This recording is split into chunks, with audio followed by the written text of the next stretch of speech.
Hey everyone, happy Filipino American History Month. Welcome back to our show. This is Nani, your co-host of the Filipino American Woman Project podcast show. Before we get started today, we have another Pinay visionary to shout out for you guys who was shared to us by @BlackBeltSoprano on Instagram. Jen, do you want to talk about our feature today? Yes, I do. And I also have the honor of possibly butchering this person's name. So, so yeah, Yay!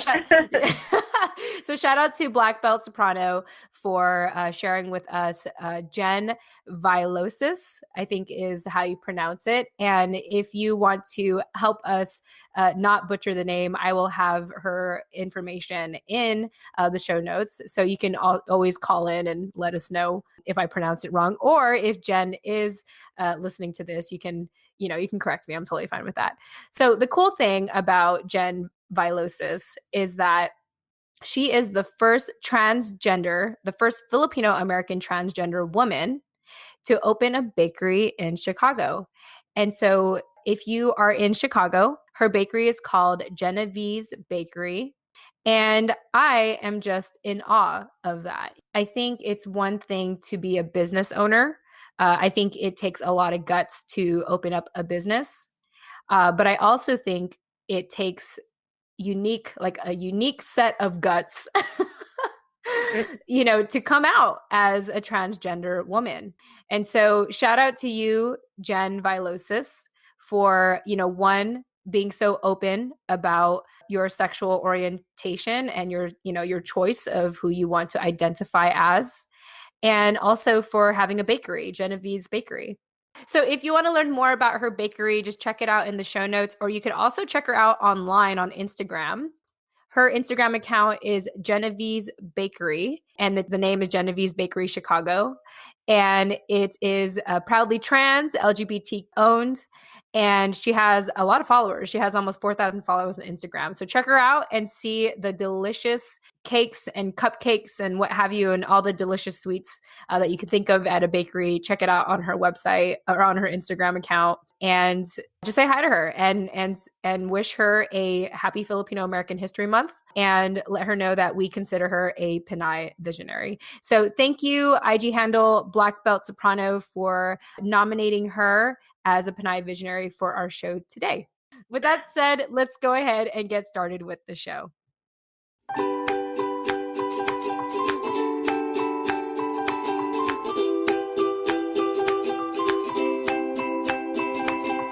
Welcome to the Filipino American Woman Project, a podcast show that shares stories and life lessons told by individuals living or have lived in America that are of Filipino descent and identify as female. I'm your host, Jen Amos, a fellow Filipino American woman, and I'm excited for you to join us. Let's get started.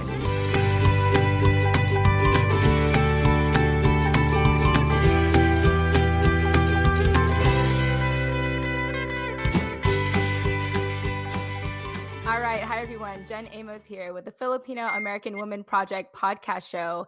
And as always, I have my wonderful co-host with me, Nani Dominguez. Nani, welcome back to the show. Hello. Welcome back, everyone. Yes, and we are excited. We have another special episode for the Filipino American History Month. We have with us today Pinay activist and scholar Stacey Anne.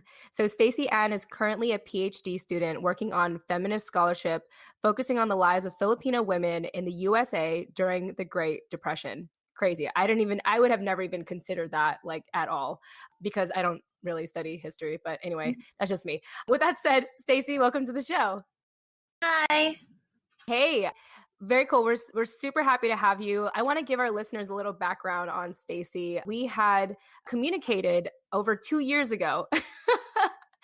And Stacey, why don't you share a little bit about how you heard about the project and why you initially reached out? Hi, everyone. Thanks for having me. So the first time I was introduced to TFOW, I was actually just trying to find internships for I think it was my second year of graduate school at UC Davis. And I really wanted to engage with grassroots and community organizations that really focused on what does it mean to be Filipina American. And I happened to find through a Facebook search, Jen, your organization. And I thought, well, I have to be a part of this in any way, whatever it is. And so that's how I met you and TFAL. Yes. The cool thing is that one of your pieces or one of your assignments for one of your classes at the time, the Feminist Theory American Studies class, I believe, you had decided to write a piece about us, which I really appreciated, by the way. I want to thank you for that. Oh yeah, no worries. It was an honor to do it because no one really talks about Filipina feminism and how we express our work for the community and for ourselves, and how we create communities and circles for healing, specifically for the experiences of women of color. And so I just thought it was something I can help contribute to. Yeah, there was a line in there that I want to read. I actually want to read your entire essay, but we don't have time for that, or maybe we will. Who knows? But there was a line in there that stood out to me as I was kind of reading through it again. And it says, Filipino Americans, despite the census data confirming their labor, such as nurses, students, farmhands, domestic workers, wives and mothers, and their presence during the 1920s and their contributions to both their Filipino ethnic enclaves and the broader Asian American community, especially are without a history for current generations of Filipino Americans to fall back on or reference. And so my takeaway from that is that kind of just what you said, there's really not a lot of historical documentation of us. And so I think it's super awesome right now as a PhD student, you are focusing on the lives of Filipino women in the USA during the Great Depression. I mean, I stumbled on that when I was getting my master's at Cal Poly San Luis Obispo. I noticed at one of the archives I was interning at that there was a file called Filipinos on the Central Coast, but the file actually had a jumble of Chinese Americans, Filipino Americans, Japanese Americans, and someone had just lumped all of these Asian groups together.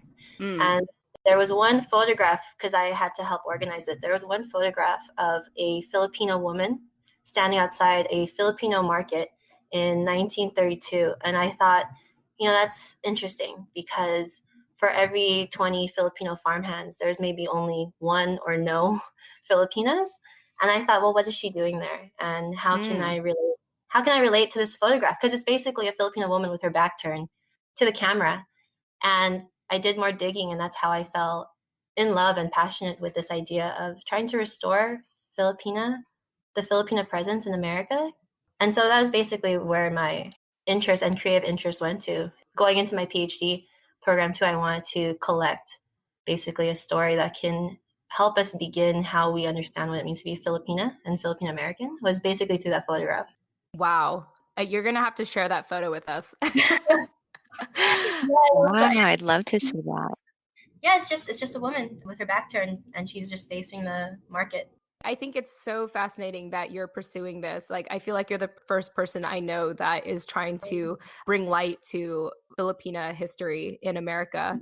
Because another thing you had in your essay that you wrote for us, it said much of the historical literature on Filipino and Filipino Americans flourished during the 1990s, but much of it was only for the Filipino male experience. So I just want to commend you for what you're doing. I can't say that enough. And yeah, that's it. I really can't say enough other than that. Thank you so much. Because the field of academia is just so, unfortunately, there's moments where it's very conservative, and they ask you the question as you're doing your rigorous training, like, well, why Filipino American women?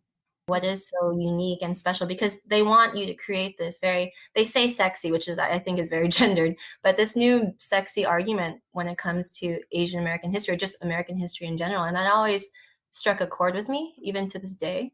To be asked, why study yourself? And I've had that moment in academic circles.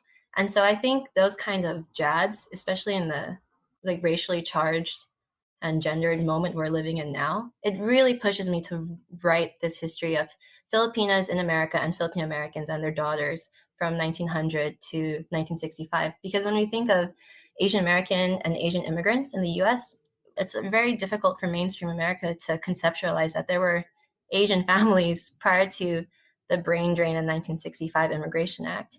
Whoa. Can you talk a little bit about the brain drain act? I've never heard of that.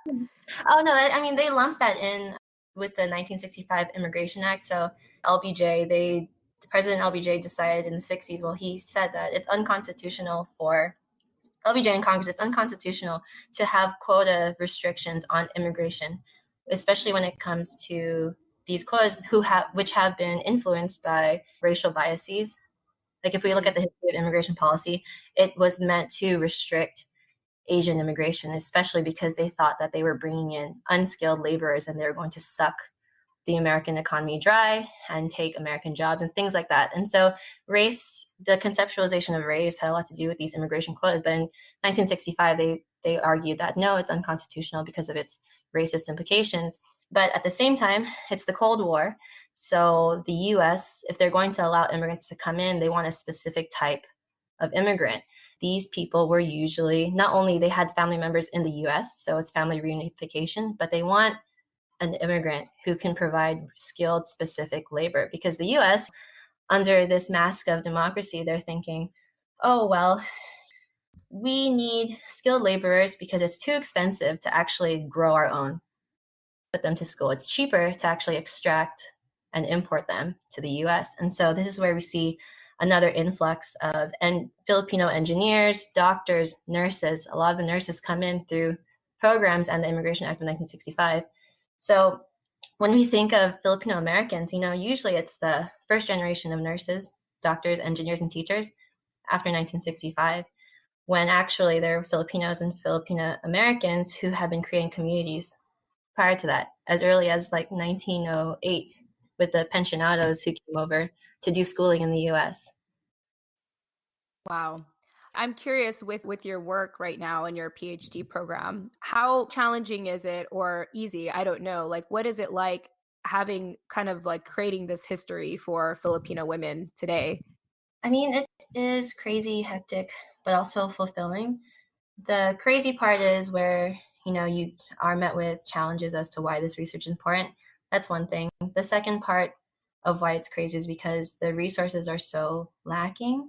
Most of the resources I found, they're by chance. I happen to be at an exhibit that I'm hosting or presenting. I happen to bump into Filipino Americans whose families have been here since the 30s. So I find oral histories that way, like blessings in disguise when I do these exhibits or presentations. But I think the other part that's fulfilling besides recording these women's narratives is that when I actually get the chance to teach at the Asian American Studies Department as a TA or as a part-time or a lecturer, it's when you see the faces in the audience of undergraduates who are ages 18 to 21, and this is their first time recognizing or hearing that there are communities that look like them and face the same, turmoil, struggles as they do as part of immigrant families. So I think that's probably the best part of doing all this research that makes it the most fulfilling. One thing I feel like we've been doing on this show is a big scavenger hunt of trying to collect these stories from people. And it sounds like you're, in a way, doing the same thing. And like you mentioned, you've been able to find blessings in disguise, just kind of being out and about and in the work that you're doing. So I think that's really awesome. I want to go ahead and turn it over to Nani now and see if Nani, if you had any questions or comments. Yeah, I do. My questions are pretty vague, so I'll let you kind of run with it in whatever direction you see necessary, Stacey. But I wanted to have you help us kind of just focus on Filipino American history, specifically from the woman's standpoint. So our last special episode for Filipino American History Month, we talked a little bit about people like Carlos Bulasan, Jose Rizal, and different kind of male figures in history, but we kind of want to get a better idea of, while they were busy writing their novels and leading revolutions and things, what have the women been doing? What have the women been up to? And kind of how our role in society has shifted and expanded since we've been forced into these molds by colonization and then by various like survival tactics in having to migrate to various different places, and how those historical events have forced the masses of our diaspora into primarily caregiving roles. And then like how you talk about with then needing skilled labor requirements, then having an influx of of like engineers and nurses and things. So, and also in pre-colonial times, like you've mentioned before, there's quite a lack of literature, but from what I have found, it seems like women were really known to be healers and shamans in pre-colonial times, and how that has kind of played a part in paving our path. Right. Yeah, no, I know it's a lot of information. It's a long history of Filipinas and their impact on family formation and how that translated through the colonial period and immigration and the larger Filipina diaspora that has its roots everywhere today. But I mean, if we want to talk about Filipinas prior to the colonial period, you're right. Some of the primary resources are from travelers, and one of them is, I think if you've ever heard of her, it's Urduja. So she's from the Philippine archipelago, and she basically was a princess or queen in her own right, and she was also a military strategist. So she commanded armies, and she basically would tell men who wanted to marry her in order to lay claim to her kingdom that the only way she would ever marry them or partner with them is if they could actually defeat her in a duel, because she was skilled in combat. And I to this day, I don't think she actually was tied down by any man. She was able to lead her kingdom, and I think also travel and island hop throughout Southeast Asia. Some very small sources, and you're right, they could be witch doctors or shamans, priestesses, and Filipinas could act before the Spanish and Portuguese came. They could actually divorce amicably if they wanted to. Mm-hmm. Yeah, and maintain their family's property. Like the father could give property to his daughter, and no one would question it. But of course, when the Spanish and Portuguese come and they take Manila, that entire system gets flipped on its head, and we see women, Filipinas, having to convert to Catholicism and also adhere to what does family formation look like to Spanish Catholics and that system. And the Spaniards had a really hard time actually trying to subdue Filipinas and their families. And so they actually converted some of their traditions and rituals to match Catholic meanings.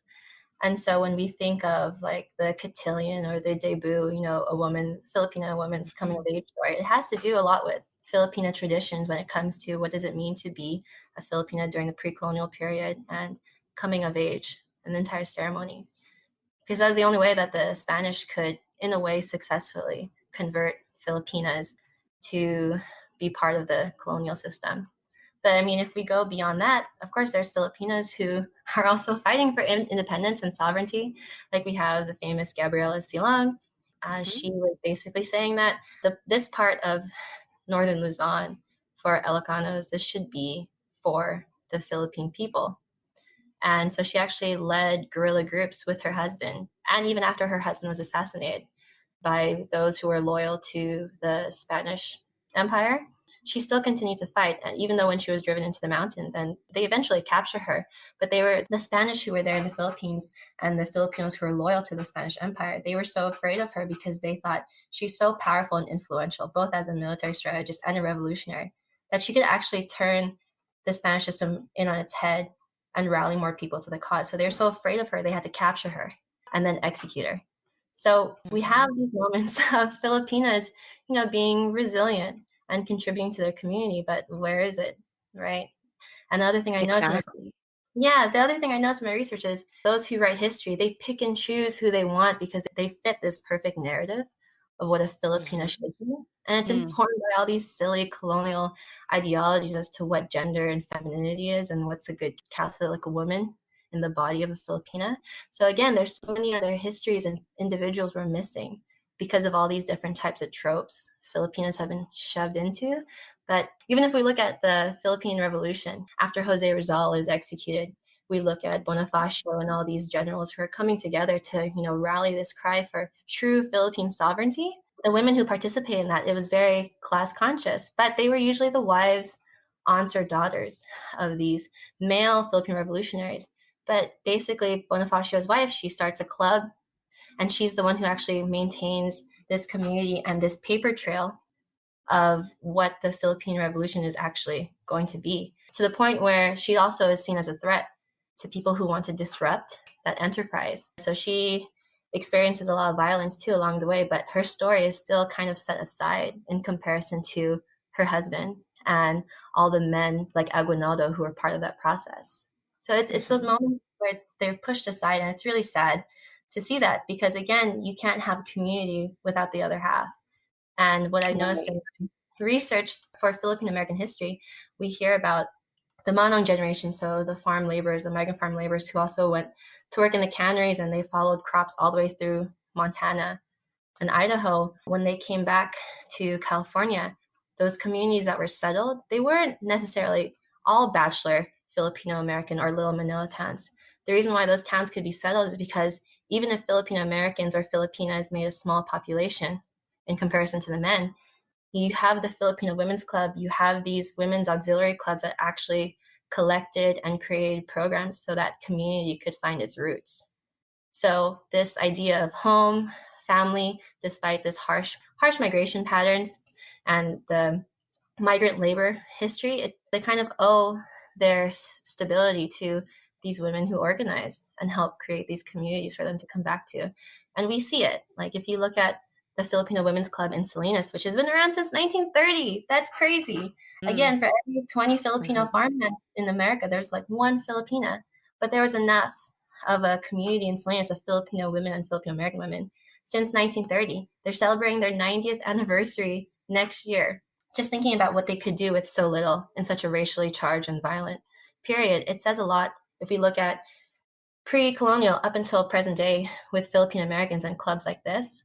It really demonstrates just how significant Filipino women are to community, family formation, and just this idea of what it means to be a cultural matriarch and why that's so important for generations thereafter. Yeah.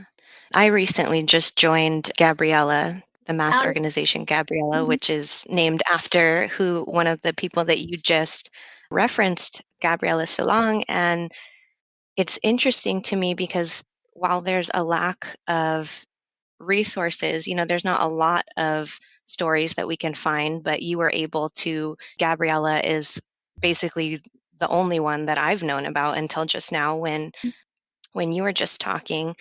I am just wondering what your thoughts are on why someone like her is not recognized widely as a historical hero or figure, because this is all super new to me still. So as I'm learning about it, I'm going and talking to people outside of those groups about it, and I'm not getting the response that I have myself, which is confusing and also frustrating. So I'm curious to hear your thoughts on why more people don't know who Gabriela Silang was. Well, I think it's really complex matter, right? When we think of the Philippines and Filipino culture and how it was basically outlined to fit a patriarchal mold, not only patriarchal, but a very Catholic and conservative mode. So the ideal woman under all those circumstances of oppression and that type of system, it doesn't allow for a female rebel fighter, for a female guerrilla or guerrillera, right? And so it's those moments of trying to maintain a philosophy about who counts as a hero. Those are some of the factors that are going to push out these women from being part of the greater narrative of Filipina women's history. From what I've noticed in my research. So yeah, Catholic ideals as to what a good woman is. It's a mother. You look at Gabriella, was she a mother? I mean, you could argue in our 21st century expectations of womanhood, yes, she was an activist and a fighter, and she seems like a proto-feminist. But for that time period and up until the 1960s, Gabriella looks like a revolutionary that should be kept under wraps because she's not fitting this perfect mold of Filipino womanhood. Right. That's just so crazy to me that even when I'm talking to people that we start with the whole lack of representation thing, and it's important to share our stories, and then tell them about this historical figure that I just learned about, and the sentiment is just not there. And I'm kind of like, well, okay, we're here complaining that our story, that we're not seen, that we don't feel seen or heard, but here's someone that we can take and use as an example. There may not be a lot of those opportunities, but here's one, and why aren't we not clinging to it? But it just seems like what you just said, maybe because of for whatever reasons, people are just not able to grasp that kind of depth in her story. I mean, So, yeah. the fact that she's Ilocano, so she's a brown Filipina, Mm-hmm. right? And unfortunately, that Spanish caste system of color, the variations of what whiteness can provide a Filipino, so how mestiza you are, that's actually going to also add as to whose story should be preserved or who has priority. In the Philippines, Gabriela Silong is one of the very few women who are highlighted in Filipina history. But again, there are many other women who should be noticed. It's just that their histories are lacking for these various social and economic and religious factors. All right, Jen Amos here, jumping into the middle of our show, as I always do, to remind you why this show is possible. So, at the end of every episode, I tend to say, if you didn't catch our guest contact info, don't worry, we'll have those in the show notes. Check them out. I worked so hard on them. You're welcome. Well, it's been brought to my attention that our show notes are not as easy to find as I thought, which is why starting summer 2020, the Filipino American Women Project is proud to be partnering with Captivate, the world's only growth-oriented podcast host. Captivate is created for independent podcasters, designed from day one to help you to focus on audience growth and the expansion of your audio influence. One way that Captivate makes our lives easier as independent podcasters is by taking the guesswork out of making a website for your show. That's right, a website for your show. So listeners, starting summer 2020, finding our show notes will be so much easier. All thanks to Captivate. You're welcome, as always. If you're about to start podcasting or are getting burnt out from all the extra work of producing one, like building a website, consider a 7-day free trial, that's right, free, with Captivate by visiting thefilmwoman.com. That's the Film, short for Filipino American woman.com. Or, check out our show notes in the meantime, which is in the details section of each episode. Once again, you can visit thefilmwoman.com or visit the details section of this episode. Right. And part of the decolonization process, I think, for our community as a whole is kind of redefining those metrics of what we measure or how we're judging or measuring other people's success. Sorry. So let me see if I can maybe tie that into the next question that I had for you, which is another just vague, open-ended question about how have we gotten here? Like, how have we gotten to a place where we're so marginalized we can't even recognize one of our own, I guess? Oh, yeah, that's a that's a very complex question. In terms of being or finding a place as Filipino American women and being able to profess who we are and what we do, is that what you mean? Yes, and more specifically, how can we kind of loosen the grip that the man or whatever has historically had on us and kind of reclaim our narrative as we talk about people like Gabriella being subdued in history books or wherever people get history lessons because of their idea of what a woman should be marketed as. Yeah. How can we kind of take back that power and start to redefine that? Right. Well, okay, yeah, as a scholar activist, there are avenues that we can take on. Of course, they're going to be extremely difficult, but some of the ways that I do it is I work with grassroots organizations like the Below Sun Center of Filipinx Studies at UC Davis, like the first of its kind. And my main role there is to recover Filipino American history, especially from the women's perspective. I think it is extremely crucial to uncover these histories and to teach them for broad audiences, right? That's what sometimes academia gets flack for because they produce knowledge for the sake of knowledge. Whereas grassroots communities and organizations, when we work with academics, we can actually provide these histories and these narratives to the broader audience so that we can instill change. And I think history in that way is very important in order for us to create that stepping stone as to how we break out of these categories and ways that marginalize us and minoritize us, because it always helps to begin the healing process, understanding and seeing another face we're hearing another story that's similar to ours, who went through the same type of struggles of being a Filipina or Filipino American. Just having another mirror to look at and to review can help us figure out why it is that we feel this way and find a sense of community. So I think history has that.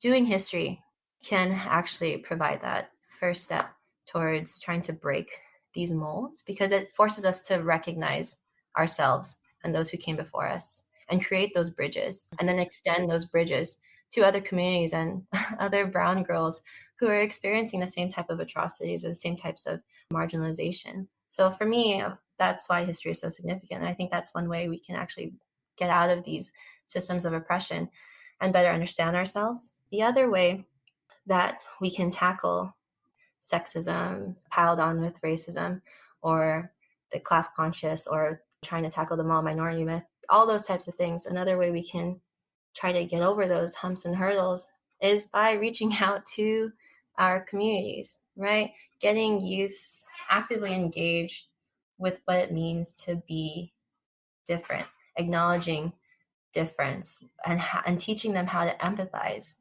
And unfortunately, we don't really have the tools to do that. But right now in California, we are trying to get ethnic studies from the kindergarten through 12th grade level, like approved of, so that we can actually have these histories of color, right? Not only of color, but also creed, tribe, religion, gender, sexuality. All of that is compiled into this new ethnic studies curriculum. I think that's another aspect, right, that branches off of history and historical research, so that we can teach the next generation what it means to understand and accept what it means to be different. Like, what does difference actually look like? And how does difference add to diversity, right?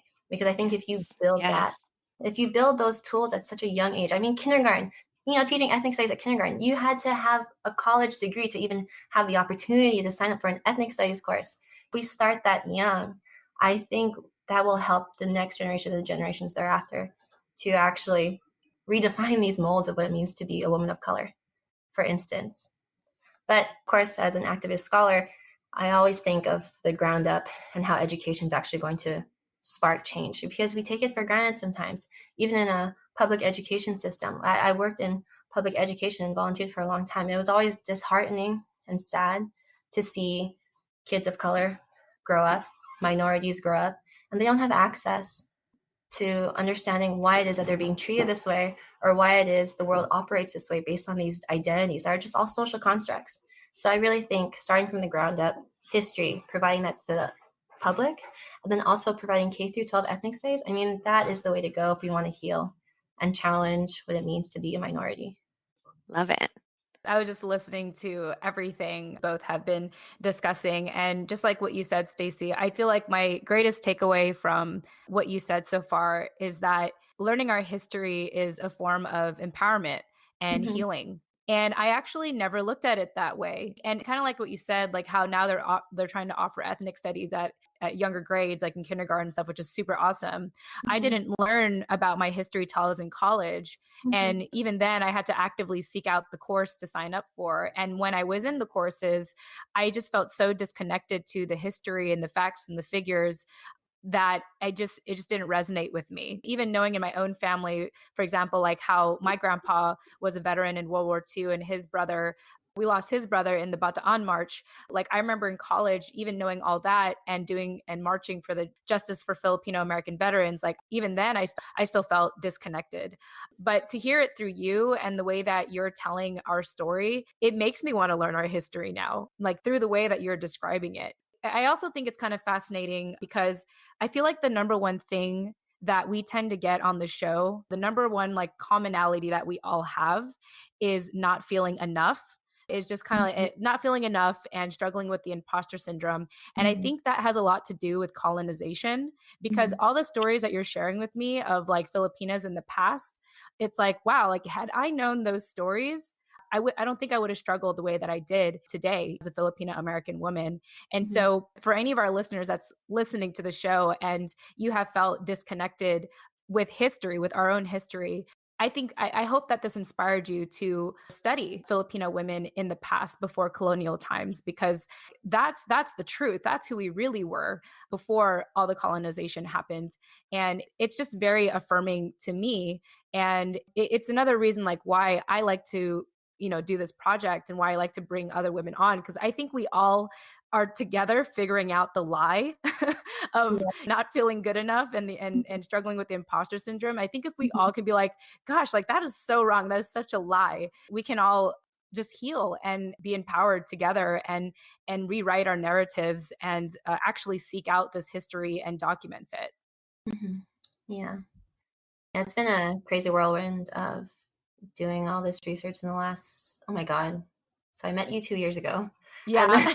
Now I'm in my 4th year of my PhD program. But oh my God, no, Jen, I really wanted to say thank you when you connected me to the Filipino American National Historical Society of San Diego.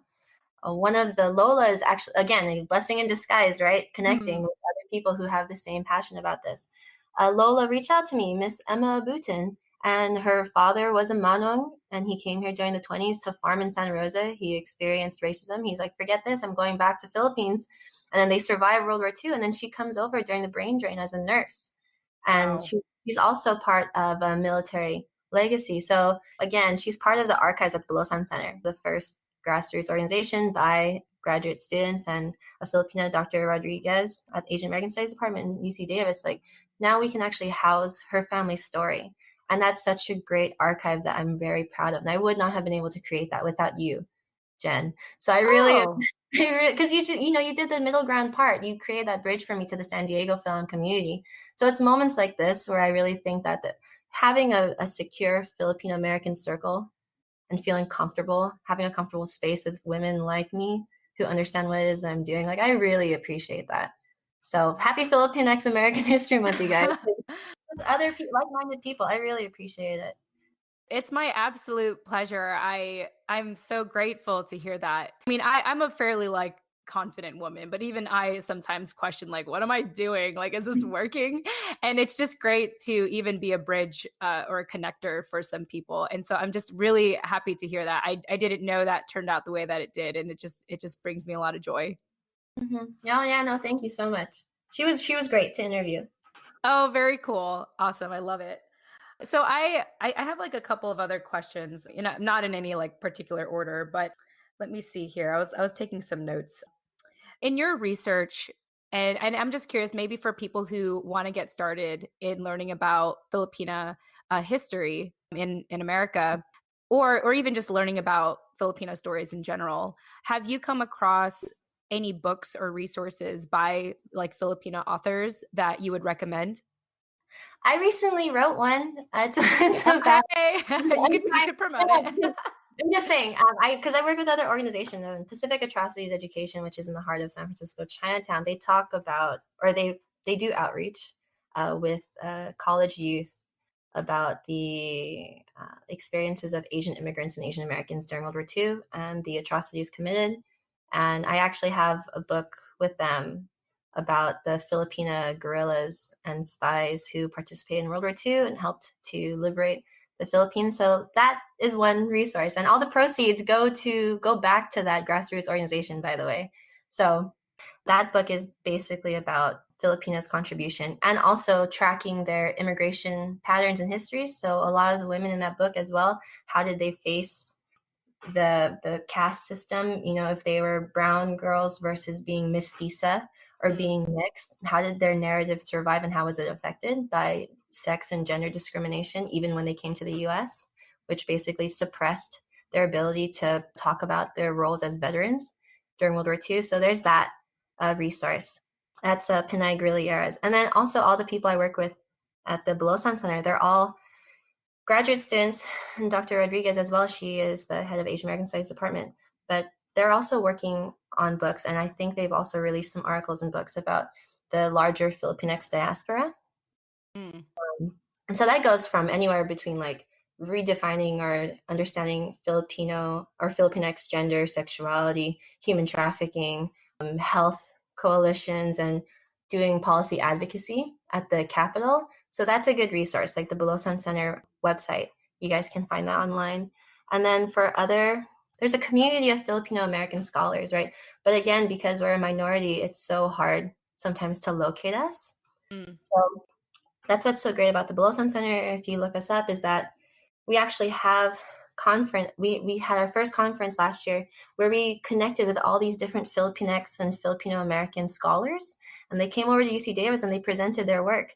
And I'm not kidding. They have articles as on topics like boba, on boba, right? About how boba as a center for youth, Asian American youth, intergenerational experiences, how boba was a way to connect to being Asian. No, yeah, it was amazing. I was sitting at this conference and I was like, oh my God, this is fun. This is liberating. And this is also very informative. So again, below Sun Center website, that's a good location to find resources on the Filipinx experience. And then when it comes to like actually looking at or locating resources on Filipina American history or Filipina history, that's even harder. That's even harder, which is why I'm trying to create all these archives with our archivist, Jason Sarmiento, at the Below Sun Center, just specifically dedicated to locating Filipinas in America, Filipino Americans from 1900 to present day. So I'm trying to do that so that future researchers, scholars, or even undergraduates, whomever, it's available to the public. I'm working on that right now. So we can get, so that when you click on it, you can actually see the photographs that these families donated. So there's that resource, digital archives. And then again, Filipina American history, you have some works by some Berkeley scholars. I think one of them is Empire of Care. And some of them are memoirs of Filipina Americans who were born in the 1930s in the US. But you really actually have to get grounded in Filipino American history in order to just locate them. Some of them, there's only like one copy of a woman's memoir. That has, oh my God, that has been so difficult to just locate because there's only one copy. And so right now I'm actually looking at a history of feminism in the Philippines from 1900 to 1955. And there's only so many copies of this book, and I happen to get my hands on one. And so right now I'm trying to write a summary and discussion and add that to my dissertation. But it's just wild what you find, but you really have to just put your working boots on and really just dig deep for these sources, for which again showcases that Filipino American history is almost non-existent. But yeah, again, if you want resources, the best place to do that is in archives. But who's going to go through all that ridiculous schooling? Yeah, you just have access to these tools, to these histories, which is very frustrating with academia sometimes, right? Because we take for granted what college is, what education is. Like, you need these tools in order just to find a narrative that has been lost to history. And sometimes I think, well, I only have so much time in the day. But again, the Below Sun Center is really working to create these resources to find and locate Filipino American history. So I really just recommend going there as a starting place, or even just contacting the Below Sun Center, because we're networking with other Filipino American scholars across the country, and even in Hawaii and other grassroots organizations as well. Yeah, awesome. Well, thank you so much for sharing that. That's really, really good to know, especially for people that are listening to this for the first time and really don't know where to begin. They can check out the Bulasan Center. You did just remind me of a line in your essay that I also had saved that said something about how the Asian American experience is watered down by longstanding American prejudices. I'm not sure if there's anything else to really expand on there, but what you were just talking about kind of reminded me of that statement that I thought might be worth mentioning on the podcast. Oh, yeah. Asian American history. I mean, you see Asian American literature like flourish during the 80s and 90s, and during the Asian American power movement during the 60s and 70s. But then, because of mainstream American society, how they interpret for a long time what Asian is, our histories kind of get lumped, and they create this one category of Asian. What does it mean to be Asian American? And of course, Filipinos will get lost in there. Our histories will get lost in there. That's one thing when you find identity and you create the term Asian American, right? What are the repercussions of that? Of course, onlookers who have the privilege of being the accepted notion of what it is to be an American citizen, sometimes they look at that and they kind of gawk at it and they prescribe all their stereotypes to what Asian is. And so that also adds to this dilution of Asian American history and all its various groups that make up Asian American history. Like, here's just one example that was ridiculous. I personally thought it was crazy, but I just had the Filipino American history booth at Davis and Central Park. It was International Cultural Festival Day. And these passerbyers who were coming by, they came in and they're like, oh, Filipino is Asian? Or what is the Philippines? Isn't that just a resort island? What? These kind of well, I know, right? But then again, the academic in me, the grassroots in me was, upset, of course. But then the academic in me thought, like, can you expect like every regular American to perceive the Filipino in any other way when the Philippines is seen as a developing nation, right? And those mail order brides, all these stereotypes they have about the Philippines and the Filipino women, especially because I'm a Filipino woman standing there at this booth. They had all these expectations and judgments already. But hearing those kind of comments, it basically adds to the discussion as to why Filipino American history in the larger scheme of Asian American history can sometimes seem non-existent. It's those moments, social interactions, where I realized, this is even more so the reason, adding to it, why we need to keep doing this type of scholarship. It's to change the minds of those stereotypes. Right. And even thinking about how that translates into your identity, the way that you define yourself or identify with yourself. Growing up, filling out applications, I was always confused how I was supposed to identify when it asked me what your race is. And for the first portion of my life, I was under the impression that I was supposed to identify myself as a Pacific Islander. And then someone was like, and I was maybe 15 or 16, someone was like, no, you're Asian. So then I started putting Asian, but I still, every time I'm faced with that question, I'm like, And then it also makes me think about, if this is a difficult question for me to answer for myself, what about all the other races and ethnicities that are not listed that I don't even know about? What box do they check? And I don't know. I mean, I can spiral on that and go on and on forever, but it translates in so many ways. There's so many, like you said, repercussions of creating that category, I guess. Yeah, no, it's so important to mark those boxes. For the sake of having census representation in our districts. Right. And then like, how accurate is that if we ourselves don't even know how we're supposed to be identifying on these papers? Right. So that's two sides of the same coin of finding representation, right? And finding an identity.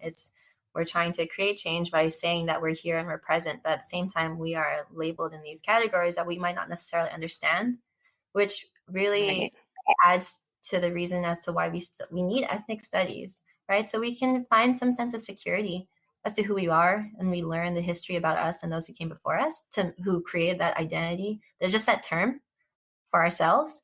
So the census is a huge issue right now in terms of redistricting, especially for Filipino Americans in the Bay Area, because we found that we have a scholar, RJ, in the Blossom Center, who's looking at census in order to discuss the health concerns of the larger Filipino American and Filipino immigrant communities in California. But we've noticed that, a lot of Filipinos, they don't participate in the census, right? Because either they don't have access to it, or because they worry about, if they participate in it, how they will be seen, because some of them are undocumented, some of them are full-fledged citizens, or some of them are on visas.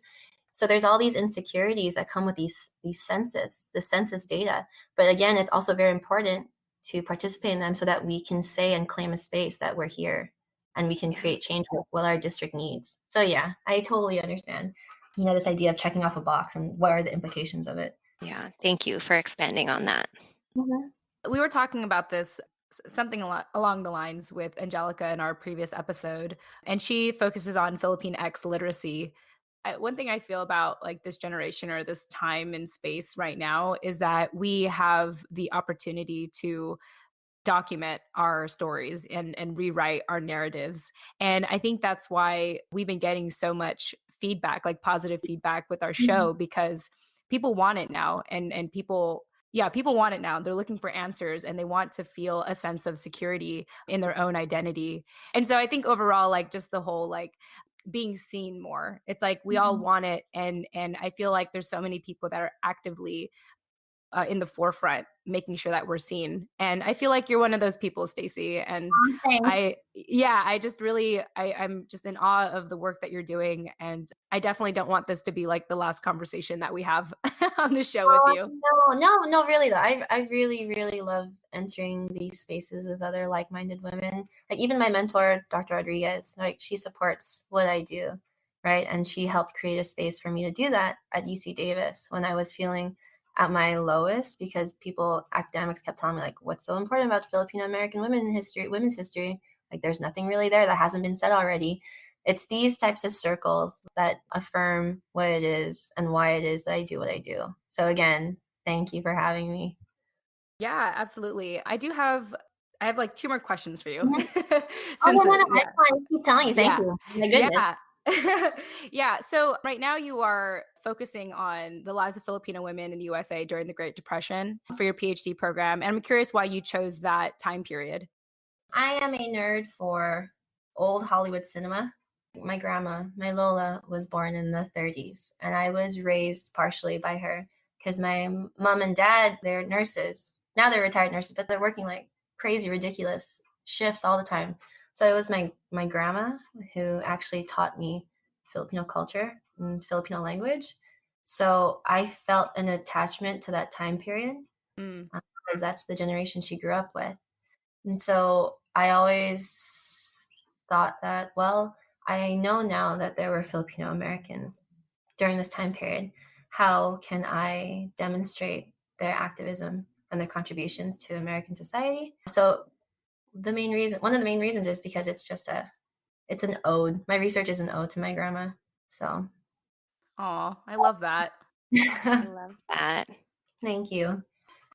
Yeah. And I feel like it's kind of obvious that you probably wouldn't be pursuing this if you weren't a Filipina. And so I'm just curious, in this whole experience so far, and I know your program has been crazy rigorous and you've just been studying nonstop and working nonstop. What have you learned about yourself in this journey so far as an activist and scholar? Oh my goodness, so much that I wasn't expecting to. Number one was, I guess, finding these narratives about Filipino American women. Like, why is there this conflict between Filipino ideals and philosophies I was raised with, and then Catholic ones as well? And how do they not mesh with the education and training I got at the public school level and just being immersed in American society? Like, where is that conflict coming from? And why, when you add gender on top of that, why does it bother me so much?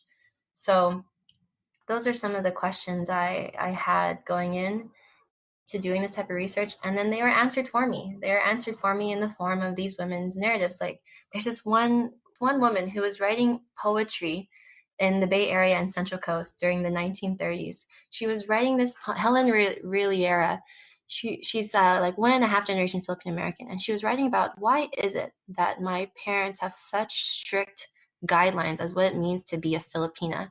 Why can't they see me as Filipino American?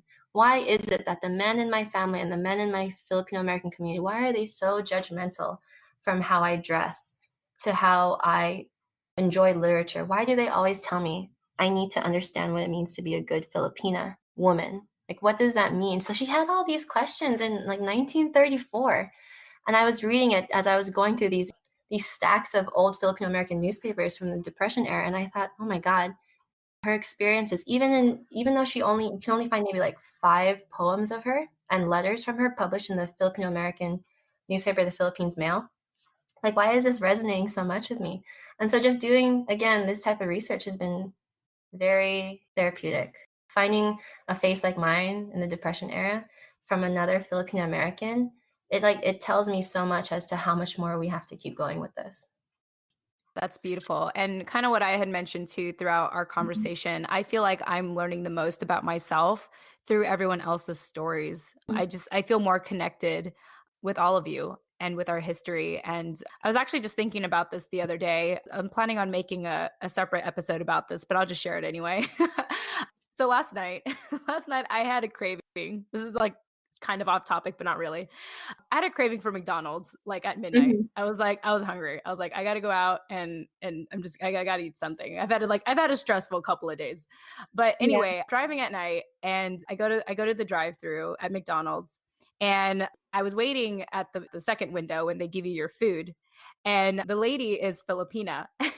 and Oh. and she starts talking to me, and then the reason why she was talking to me is because I had my dog with me. Like usually when I'm driving at night, my dog is in Mhm. the passenger seat. And so anyway, we were just kind of chatting and she was just trying to get my dog's attention. And then eventually she was like, "Are you Filipina?" And I was like, "Yeah, I am actually." And I thought I just want to share this experience because back then when because I used to be a self-loathing Filipina, but Yeah. back Mhm. then when people would ask me that question, I'd always be quick to say, "Yeah, but I'm really Americanized." I'd say something like that.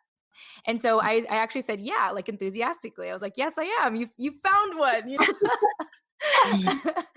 And then when the food was ready, because it was taking a while, because I guess Yeah. they were cooking the French fries still. But when she handed the food to me, normally when I would talk to other Filipinos, I would talk as American as possible. Right. I would just say thank you very much, really appreciate it. Mhm. But when she gave me the food, I said thank you po, and then I just drove off. And let me tell you, I would have never, like for years, I don't think I've ever said that to anyone in like over a decade. I'm pretty sure it's been a very long time since one, I was excited to run into another Filipino or Filipina. And then Mhm. two, I actually took the initiative to say thank you, Paul. Oh my God. And I have to say, like, it's all thanks to this project. The fact that I Mhm. get to connect with other Filipinas and hear their stories and what they're going through, that somehow I just kind of, it was able to give me like the foundation I needed to just feel so proud. And when people ask me that question now, it's like, and I wasn't even expecting that. I mean, come on, it was like Mhm. midnight, guys. And I was Yeah. like going through a drive-through. I was not expecting to run to a Filipina. But Mhm. it to me, it just comes to show like how far I have gone in my own journey as a Filipino American woman. And yeah, I really have to give credit to this project and everyone we've interacted with. And I think that's all we're trying to do as Filipino American women is just find healing through history. And if we don't have that history right now, for me, it's finding that history through all of our stories. Mhm. Yeah, I know the self-loathing. I had those moments too growing up. But yeah, you're right. I didn't really understand what it meant to be Filipino American until I went to college and I took a Filipino history course. Like, it was only offered once every 4 years before at UCI Wow. in Orange Wow. County, and now they don't even offer it anymore because they don't have the funding for Mm. it. So again, like I cannot stress enough how important it is that ethnic studies curriculum goes through, that we continue what we're doing with these circles of women, promoting and helping to redefine who we are and what we can do. And then also just like places like the Below Sun Center where we can preserve these narratives. Again, yeah, self-loathing, like that's the best way to avoid that or never have that happen to another brown girl is to better understand where we come from and who we are and how our history has made us as we are. So yeah, totally understand what you're talking about. I have one more question, but I want to check in with Nani if you had any comments or questions as well. No, I think that was a really beautiful story. I'm happy to hear that from you. Yes. Yeah, it's So a new that's how your story. narrative starts to change, right? Yes, absolutely. Like just that shift, like I didn't even know that happened for me until Mhm. that random moment at Yeah. midnight going to McDonald's. Yeah, when you And just had that instinct that was never there before. Yeah. yeah, no, it's crazy. Like I'm still like shocked by it. Like how enthusiastic and happy I was to run into another Filipina. I feel this is a moment for me, everyone. This is a life-changing moment. Like so much that even since I've moved here to Virginia Beach, like I have yet to get involved in like the local Filipino community. I hear there's a lot of them here because of the Navy. But I haven't actively like sought them out. And then ironically, so I want to give a shout out to Crystal with the Filipino American Foundation for Charities in Washington, D.C. The funny thing is that I have never been involved with their nonprofit. I've been to D.C. like a couple of times, and even so in like the recent weeks.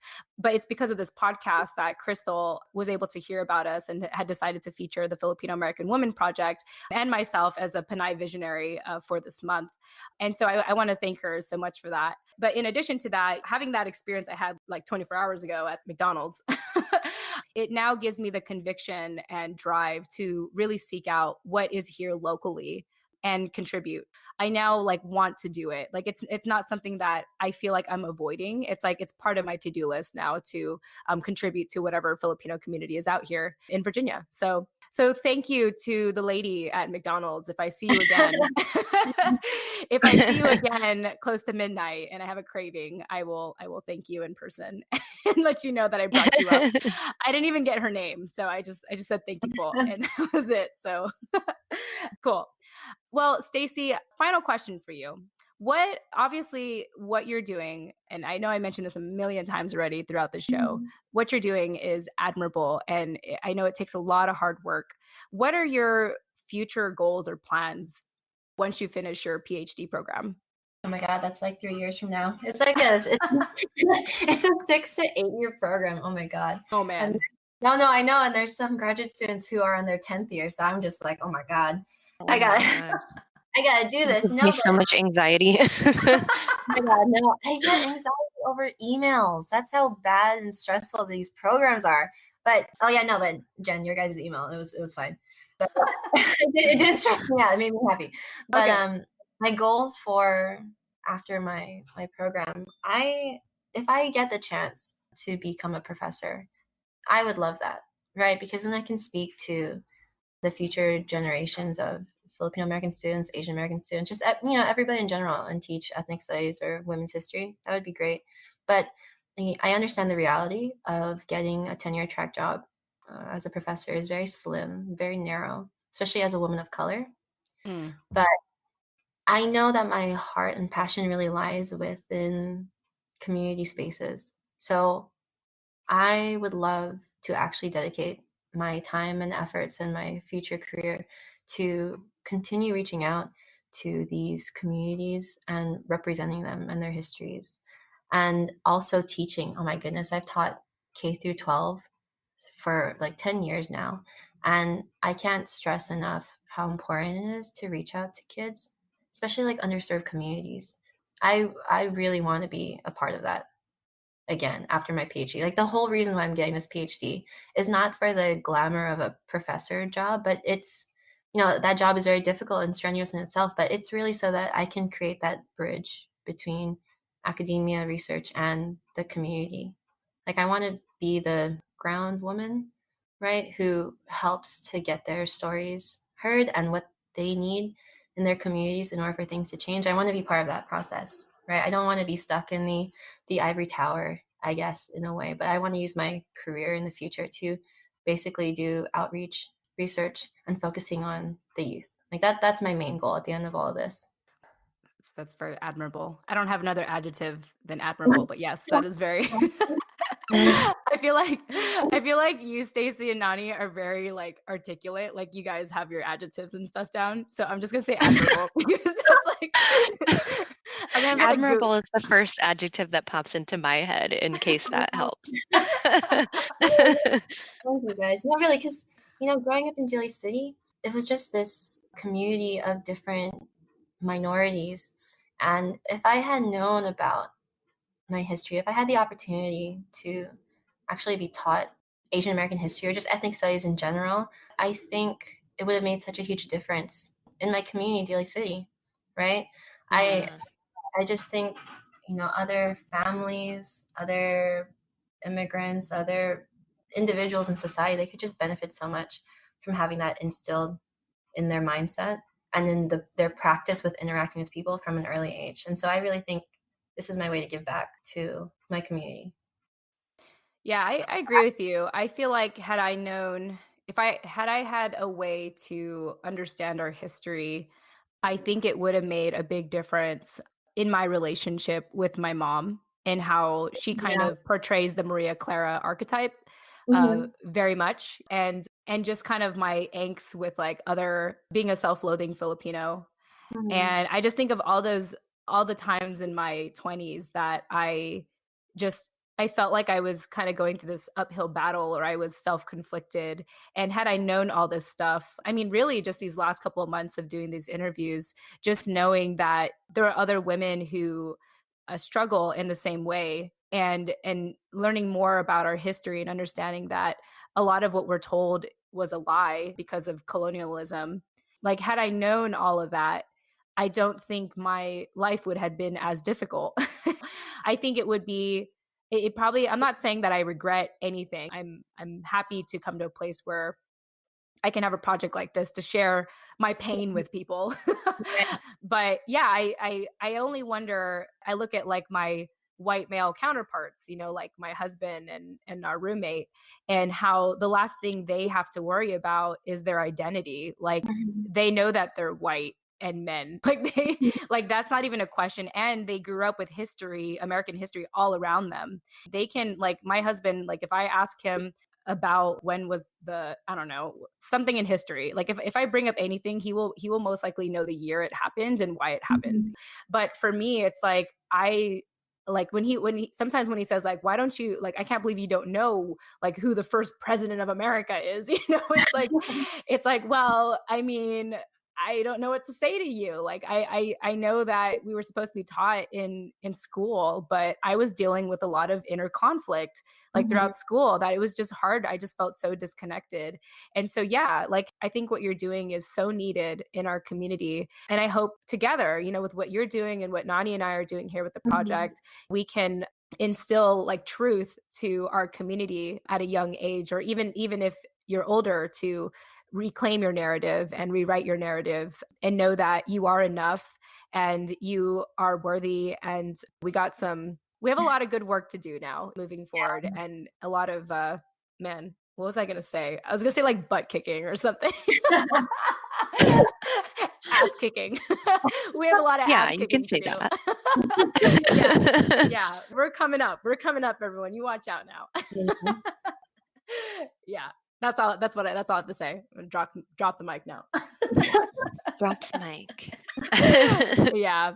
Well, I feel like I learned a lot today, Stacey. I feel like you have like strengthened my resolve with what we're doing here. And it's just great to get that historical background to really solidify what we're doing.